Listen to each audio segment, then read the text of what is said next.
अस्सलाम वालेकुम नाज़रीन, कैसे हैं आप? उम्मीद करता हूँ खैरियत से होंगे। दोस्तों, क्रिस्टल एग्रो साइंसेज़ में मैं आपको खुशामदीद कहता हूँ।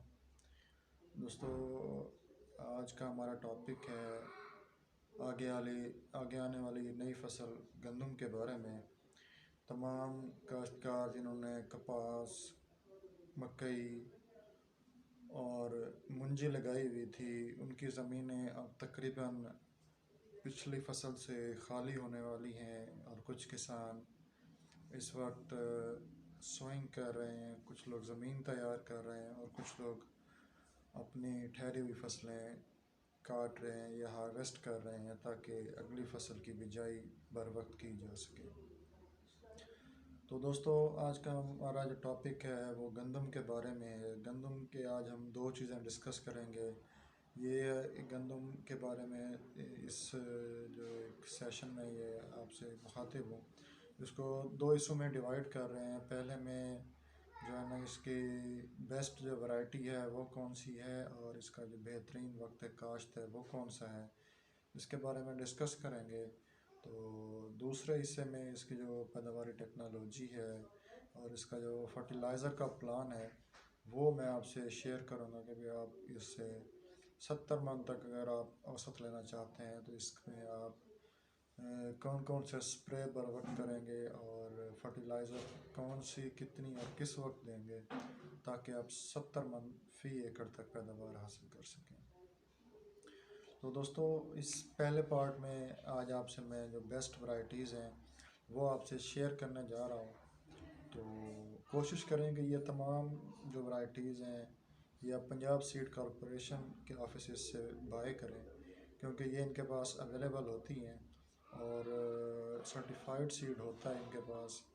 बहुत हाई क्वालिटी सीड होता है। सीड कंपनियों, सीड माफिया से बचें और पंजाब सीड कॉरपोरेशन से सीड बाय करें। तो प्यारे दोस्तों, आज जो है ना, हम इसके जो वैरायटीज़ हैं वो मैं आपसे शेयर कर रहा हूँ। सबसे पहले जो आपके पास है फैसलाबाद 2008, ये आउट क्लास परफॉर्म कर रही है तकरीबन पूरे पंजाब में और केपी में। तो फैसलाबाद 2008 आउटस्टैंडिंग वैरायटी है। इसके बाद अनाज 2017 है, ये बलूचिस्तान और पंजाब में आउटस्टैंडिंग परफॉर्म कर रही है। गंदम वन है, ये ओवरऑल पूरे पाकिस्तान में इसके बहुत अच्छे रिज़ल्ट आ रहे हैं। इस तरह जंगोल है, उसके बाद उजाला है, सहर है, रोशन है और अकबर है। ये तमाम वैरायटीज़ बहुत अच्छा परफॉर्म कर रही हैं। तो दोस्तों, इन तमाम वैरायटीज़ को आप बेहतर है कि पंजाब सीड कॉरपोरेशन से परचेज़ करें या ऐसी सीड कंपनी जिसका सीड आप बरसों से काश्त कर रहे हैं और काबिल भरोसा कंपनी है, उनसे बाय करें। तो अब इस वीडियो के लास्ट में मैं आपसे जो है ना एक रिक्वेस्ट ये है कि भाई आप इसकी जो काश्त का टाइम है वो आप बेहतर है कि भाई इसको 10 नवंबर से 25 नवंबर तक आप इसकी बिजाई फ़ाइनल कर लें ताकि आप इसके बरवक्त काश्त की वजह से जो आने वाले मौसमी हालात और तब्दीलियां हैं उनसे बच सकें और टाइमली आप अपनी फसल को हार्वेस्ट कर सकें।